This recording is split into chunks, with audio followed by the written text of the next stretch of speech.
Hello mga darlings, honeybee, sweetheart, and etc. Kamusta kayo lahat? Susie Muse here. By the way, I will be doing an unboxing.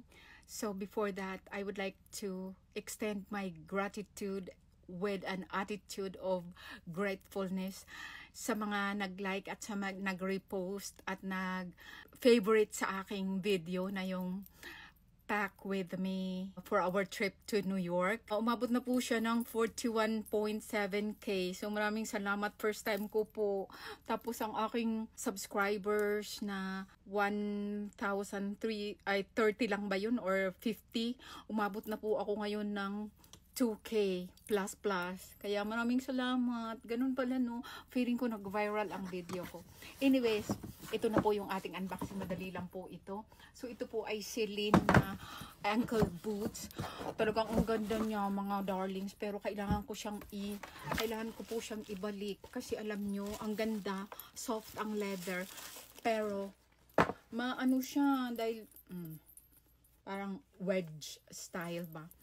Maano siya dito masikip kasi ang aking paa ay number 9 ang aking shoe size, but ito naman parang masikip siya dito. Kaya ang ganda siya, no. So ibabalik ko po ito. May ano pa siya, may yung dust bag. Ito sana yung first Celine shoes ko. Unlike dun sa mayroon din akong Louboutin, ayan, no, yung Christian Louboutin ko na spike ankle boots. Sa New York ko yan binili back in 2010 ba yun? Hindi ko nasuot yan ever. Ayun, yan. O, hindi pa. Brand new pa po yan.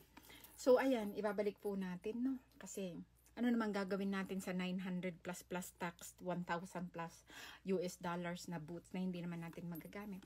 So, mabuti na lang may ano siya, pwede siyang ibalik. So, yun lang. Maraming salamat. At saka, before I forget, thank you, Jesus Lord, sa mga blessings. Kasi ang panganay ko ay nag-top notcher siya sa Chemical Engineering Bachelor exam, ganon. So, certified na po siya. My goodness.